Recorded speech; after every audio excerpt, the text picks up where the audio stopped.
Welcome to the Lay Low Pod, the podcast that keeps it real while you figure things out. I'm Erin, and let's lay low. If you're in a season of becoming where life doesn't look how it used to, but not quite how it will, you're in the right place. Sometimes to grow, you have to lay low.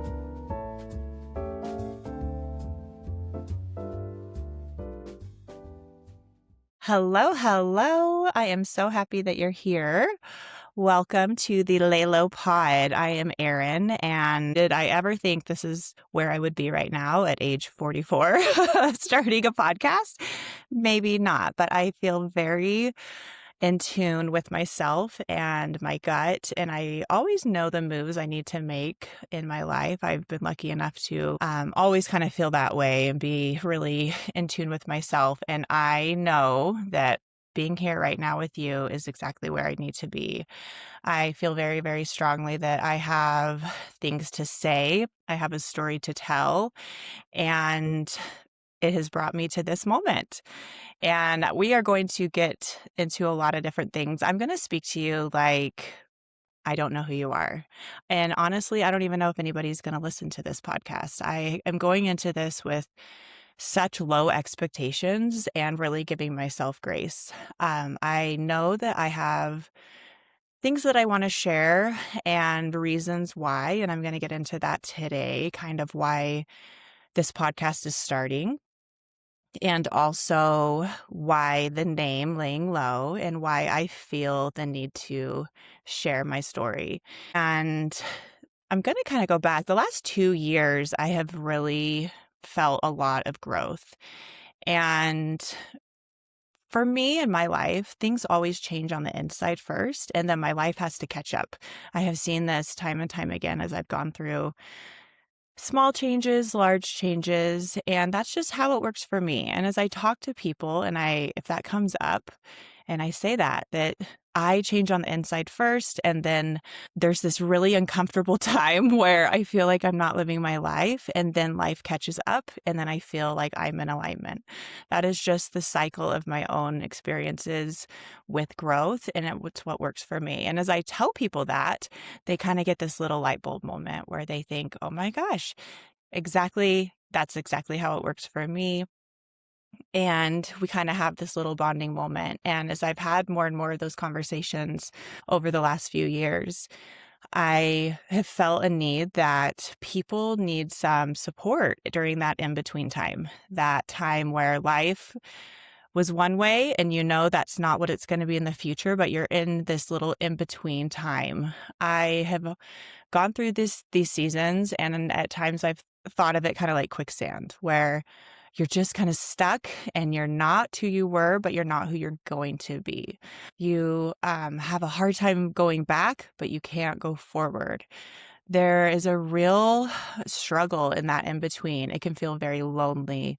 It can feel like nobody understands what you're going through. And I want this podcast to be a support for those who are going through small changes in their life or big changes in their life, or they don't even know what they want to change, if they want anything to change. Maybe you're here because there's people in your life experiencing change that you want to support. And for whatever reason you're here, even if you're just here because you love me, or maybe you're here because you hate me, I don't know what it is. I'm a passionate person, and that comes with casualties sometimes. I'm not going to pretend that's not the case, but whatever reason you're here, I'm so glad you are here. So why am I here? Why am I going down this road of starting a podcast? Well, first of all, I am going to tell my story, and I'm going to speak at this podcast until I feel like I've said everything I need to say. Maybe that is 20 podcast episodes. Maybe it's 200. I don't know what it looks like, and I'm okay with that. I'm giving myself a lot of grace. I'm not going to do any edits.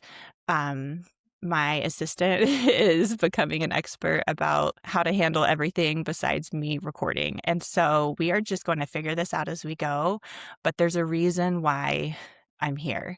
And the voice that I need to tell has been in the back of my head for the past 2 years. I met with an astrologist. I'm very much, so my birthday's 11/11. I've always said I'm kind of half witch. And there's a reason. I just feel very, very intuitive. I'm extremely fascinated with astrology, with psychics, with energy work. I'm a very emotionally aware now after a lot of therapy. Hello, Heather, my therapist.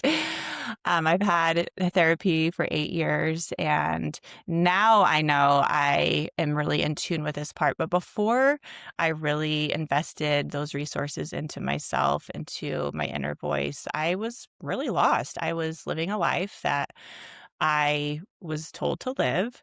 I grew up in Texas in a unique Mormon household. My mom was Mormon, my dad was not Mormon. So, had our own dynamic, but I grew up in Texas and um ended up not even thinking about it when I graduated high school. It was time for me to move to Utah to find a husband. Honestly, that is what people did wherever I lived in my community, and that's what I did as well. So I got married at 20 years old to the first man I was in a relationship with. Had 2 kids before I was 27, and I was married for 15 years, divorced when I was 36. So during that time, a lot of change with me leaving the Mormon church, change with me leaving a one-stop town, one stoplight town that was very, very, very Mormon influenced, moving to the city, completely changing my career. And really, I just feel like I've lived a few lives. It's funny. One of my sweet friends from that little one stoplight town it was a chapter, right? It was a chapter for me when I finally moved after, 15 years. My mom said, "Girl, you lasted a lot longer than we ever thought you would last." So it was a season, and all kinds of experiences came from that growing chapter. But my cute friend, we were at a hockey game recently, and we were just chatty during the game. And I told her, I said, "I just feel like I've lived all these lives. I'm 44 and it just feels like it." And she looked at me and she's like, "I just feel like I've lived one life." And I looked at her and I was just like a really special moment because she's so happy. She's so happy in that small town.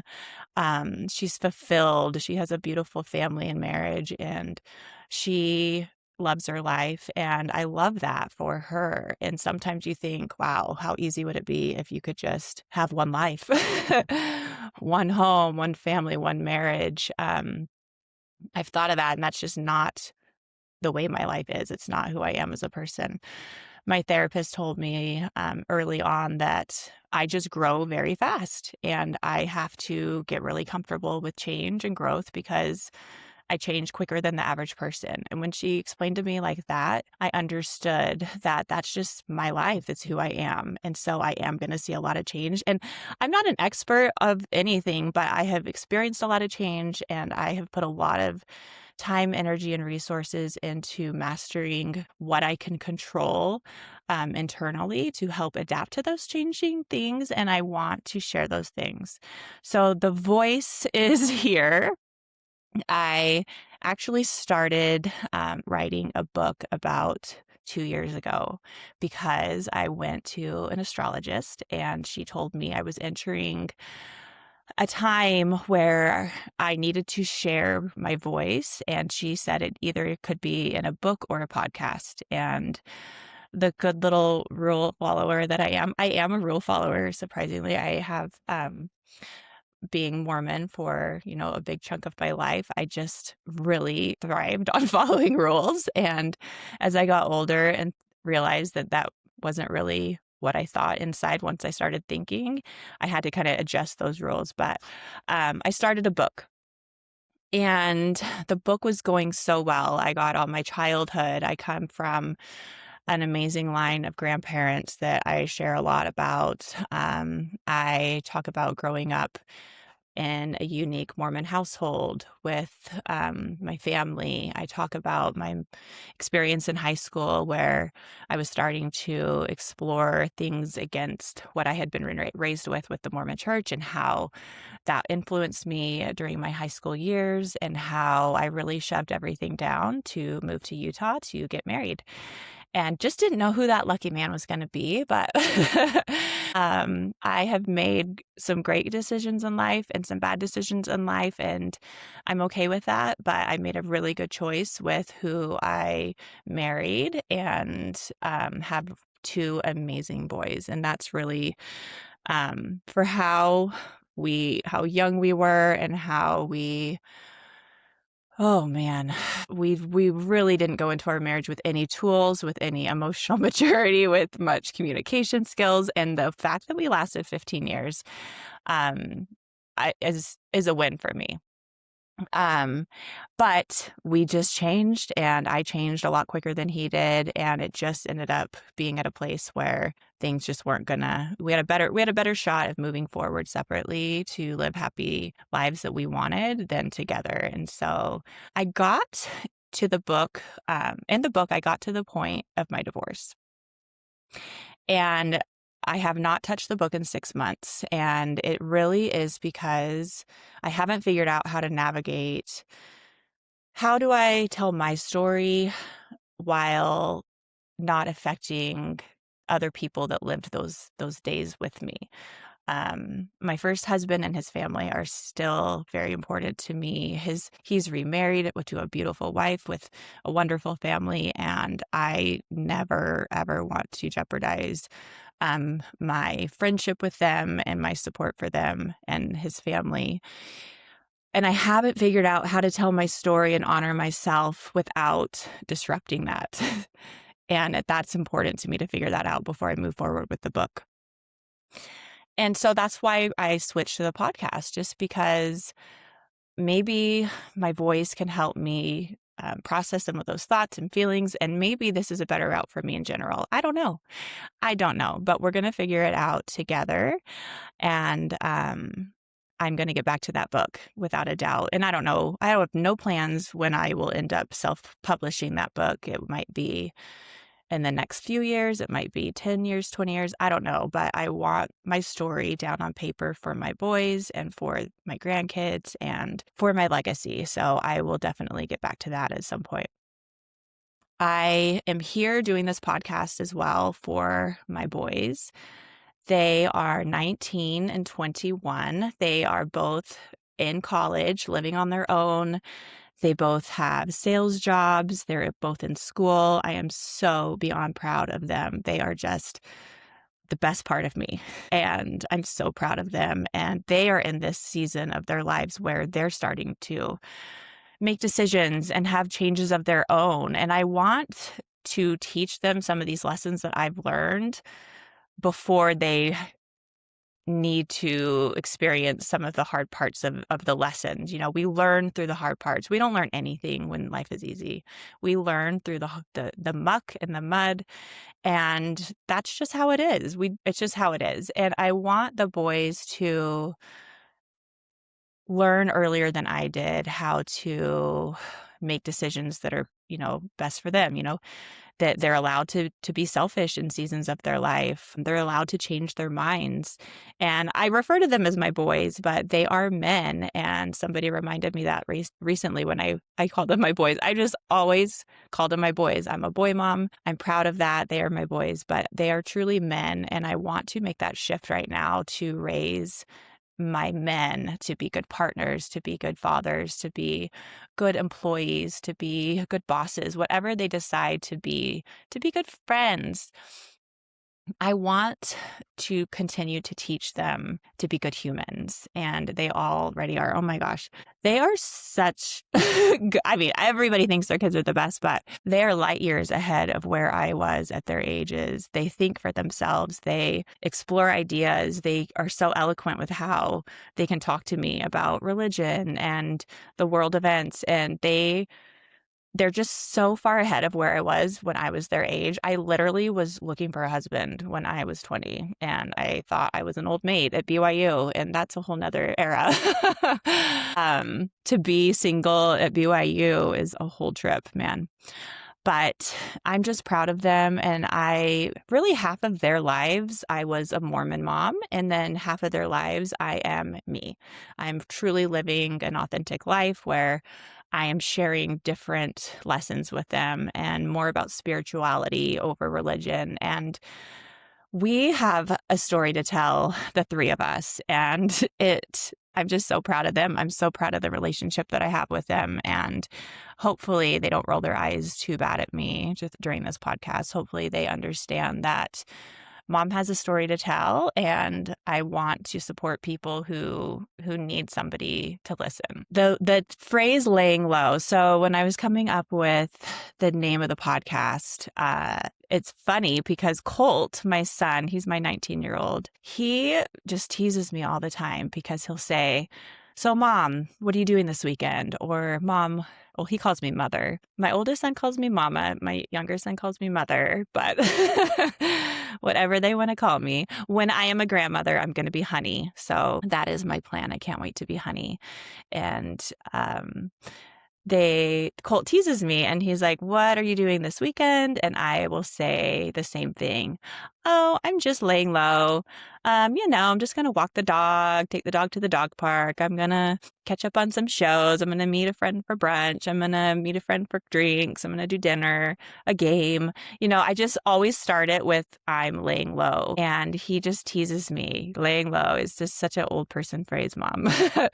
And I just kind of giggle at that, but I do say that all the time. And with the name of the podcast, I thought, okay, we're just going to lay low because it really does fit in this era that I am in right now. I am in a real changing of seasons in my own life, and I've had big changes in my life. I've had small changes. I feel like I'm on the edge of a big change, and I have felt this way since November. In November, really last summer, I had a breakup. I had a relationship of 5 years. We were engaged and planning our wedding, and that ended overnight, literally very, very abruptly. And that's definitely a story I will get into later so I can have some real closure and share all the many lessons I learned from that ending of the relationship. And because, man, I learned a lot. I learned a lot. And so last summer, I had this abrupt ending to this relationship, and really one of those moments where the life that you thought was right ahead of you turns out there's a shift and things are going to look very different. And just the way that it came out of nowhere, I was happy. Sure, there were concerns, but there was nothing that I didn't think we could get through because we were a team and we loved each other. And so some of those things, after a breakup, when you start talking about some of those things and people look at you and think, okay, Erin, you've really lucked out that this is how it ended because you were prepared to deal with some pretty heavy stuff that I'm glad that's not your future. And that was a hard season because I'm just such a loyal person and I'm such an all-in person that I have a hard time shifting loyalty very, very quickly left like that. So I had to internalize a lot of things and process things on my own. So last summer, also, I was at the end of an era with my youngest son, Colt, graduating high school. And if you know me, you understand that I had another very unique experience while my kids were in high school. And that's something I learned a lot through as well. And I found myself last summer where, okay, Erin, your kids are on their own. My older son had just gotten home from a Mormon mission and they were headed off into the world. And here I was living alone for the very first time of my life. I went from living in my family home to going to college. I went straight from living with college roommates to living with my husband. And then after my divorce, we had custody, kids going back and forth, back and forth. But this was really last summer, the first time where I'm living alone. And I felt a big shift, like, okay, this isn't a chapter that's ending. This is a new part 2 of my life I'm starting. My kids are headed out into the world themselves. I'm an empty nester. I am running my own business. I have plenty of amazing people in my life to spend time with. And I just felt like there was a new era of me, and I didn't know what it looked like, but I knew what it was going to feel like. And not everybody understood that. And I really had to just stay home. And my best friend Tiffany got extremely worried about me. She's one of the only people that has my location, and she just was concerned about how much time I was spending alone. And I just kept trying to tell her, like, I'm trying to get out, I'm trying to do things, but I just feel like I'm becoming a new person and I have to really get quiet. And that started last summer. Then I went to a psychic in November who, you're going to learn part of my 1111. I am a woo woo girl. I have an amazing therapist. I have an energy worker, and I have a psychic and an astrologist. And I don't really care what anybody thinks about any of that, because I have such peace and I have such understanding of myself. And it gives me, I sometimes deal with anxiety in the past. And since I've gotten serious about my internal work, that's given me so much clarity where I can just live a really calm day-to-day life, a lot calmer than I have in past times. So you can think whatever you want. And I call it self-care. And sometimes I just want to look at the stars and the moon and I want to know what's ahead for me. But that last November, I met with a psychic who was extremely intuitive, medium. She's actually a medium. And my grandpa came through and told me some very specific things and told me I have something bigger than I even realized right ahead. He just kept saying, hold on, hold on, hold on. Just be patient, be patient. It's coming, it's coming. It's going to be better than you ever imagine. And this is my grandpa John, from Louisiana. And it was just really interesting that it was him. He'd never come through in any kind of reading or anything in the past. And in that moment, he got my attention. And the psychic told me that, things that you're worrying about right now are not going to be concerns of yours in 2 years. She said, you don't have change coming, you have a new reality coming. And that was in November, and I felt it. I felt it. And when she said it, and I really just understood it, it was a real part two of my life where I am on my own. I have all these possibilities in the city. I have my own business, and I have amazing work contacts, clients, and employees, and I have the best friends, but I knew the relationship part of my life was changing in a big way.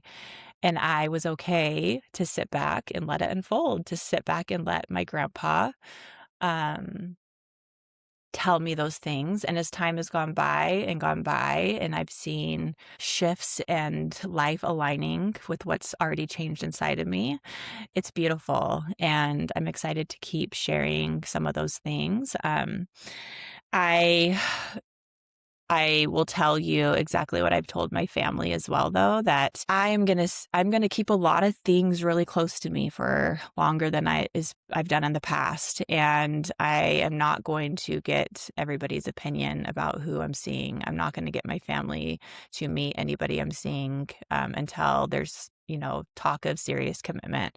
I'm just going to keep my private life a little more private than I have in the past. And that feels aligned to me right now. And then when that changes, I will share more. But for right now, I just feel that I have beautiful souls in my life, beautiful friends in my life. And I can't wait for you to meet some of them because they are all going through so many changes themselves. And I want to share some of their stories because I've learned so much from them, and about resilience and rebuilding. And I want to share some of those stories with you. So if you are feeling like, okay, I'm at this part right now where I feel myself changing inside. I feel like I need to make a shift, but I don't know what it looks like. Or possibly something out of your hands happened that shifted things for you, and you're having to respond in a way that can be healthy for you. I know that I will have things to share that can help that hard time as well too. But you're here for a reason. You hit play on this podcast for a reason today, and I'm glad that you did. But I think there's a reason. Maybe you're on the edge of your own level up. Maybe you're just not really fully understanding what it looks like, and so you need support. But there's a lot of people in your family, probably your circle of friends going through changes that you can be a support to as well with some of these things that you're going to learn with me. Or maybe you're just here to watch me go through my level up and cheer me on, and I love you. But whatever reason you are here, I'm glad you're here. And I hope that you can be open to witnessing growth in yourself and witnessing growth in the world around you as that changes. But I'm so happy you're here to lay low with me. This is just my real life. I want to be really honest. I have prepared to share whatever I feel like I need to share in the moment, whatever my gut tells me, and I'll do it in a way that hopefully is respectful to my story, myself, and those around me that I care about. But I don't really know what this looks like, this little journey that we're on right now together, but I know what it feels like, and sharing something. It's kind of like, oh my gosh, the Mormons will appreciate this. When you're like sitting in testimony meeting, okay, if you're not a Mormon, um, and oh my gosh, I know I'm not supposed to say Mormon, but I'm 44. I'm a millennial. I've said Mormon my whole life, and it is just hard to stop. But I remember just sitting in church, and there would be a certain Sunday of the month where you could basically go up in front of your congregation and share some thoughts. It was kind of like open mic, and you never knew who was going to get up, what they were going to say, or what. And as a young child, I was bored by this. I was like, oh my gosh, people just sit down. Like, I just didn't get anything from it. And then as I got into my teens, it was really interesting to see what people would say, because there would always be some weird things. But I would get that little heartbeat in my chest to be like, okay, Erin, this is your time. You have something to say. And I want you to be brave for just 2 seconds. Just all you need is 2 seconds to stand up and walk up there, and just be brave for a minute and get up there and say what you need to say. And I learned that at a young age, and I would get up there and I would share, and I would sit back down, and I'd be so proud of myself, and it would feel so good to say what I needed to say. And as I got older, and in my 30s is when I shifted directions with my religion, I had to learn, and I learned really quickly that little pounding in my chest, that voice, that was me. That was me cheering myself on. That was my intuition. That was my gut feeling. Like, because even after I left the church, that voice was still there. That voice is there right now. That voice is proud of me and cheering me on. And that voice is me. And it's my intuition, and it's my gut, it's my knowledge, and I can trust myself to make good decisions based on how I feel. And I feel that right now. I feel proud that I am starting this. It's been a lot of talk for a long time, and I didn't know what it would look like if I would do this podcast with a friend or by myself, but I just think I need to do it by myself. I was going to have friends and family members as guests. And I also want to hear your questions. If you know me, you can text me your questions. If you don't know me, please email them to laylowpod@gmail.com. Any questions that you have. And I'm going to read one right now, because I had a friend ask a question yesterday, and I never texted him back. So I'm just going to send him this podcast and be like, okay, I answered it. But let me find it, what he said. Okay. He said, can you use anything? Do you use anything in particular to do your positive affirmations? Like, do you use an app, or is it a journal? And I wanted to answer his question. So he's a friend of mine who is struggling a little bit. He's been divorced a couple years, and his ex-wife is now dating somebody new. And I think it's just kind of stirred up some new feelings, maybe caught him off guard a little bit, because you can think you're over somebody and think that you're doing great, and then you'll have a little trigger, and that's normal. Be easy on yourself. So I told him all those things when we chatted, but what I use for positive affirmations is I do a lot of different things, and I'm going to share them all. But my first thought when I read this was Post-its. I have Post-its with a Sharpie, not a pen, a thick Sharpie, because it needs to be bold. You put things when you're writing an email or anything digital, you bold the thing that is most important, right? So on a Post-it note, it is what's most important. It needs to be bold, and a bold is a Sharpie. The thick Sharpie. So take a Sharpie, take a Post-it, and whatever, it could be a line from an Instagram post. It could be a line from a podcast or a book you've read. It could be something that just pops in your head. Positive affirmation, one that is on my computer right now in my office is something really good happens to me today. And I look at that every day and I think, yep, I'm going to get good news today, or something really great is going to happen to me today. I'm just always watching for it. So when I do get that little glimmer where something, it could be a kind of a low energy day, and then boom, all it takes is one thing to happen and you think, yep, something great happened to me today and that was it, and recognizing it. And I want more moments like that. And just telling yourself, that was great, that happened. I want more moments like that, more things like that. That is one way that I keep those positive affirmations. I can put Post-its on my mirror, in my car, on my rearview mirror, but especially in my office, things that I'm going to see all the time. Get a Sharpie and write those affirmations. And that will really, really help just have that visual reminder. But send me your questions. I really am excited. I want this to be interactive, and I'm excited to tell my story now that I, pulled off the Band-Aid, hit record. I'm so happy you're here. Hold on tight. I don't know what this is going to look like, but let's figure it out together. Let's lay low.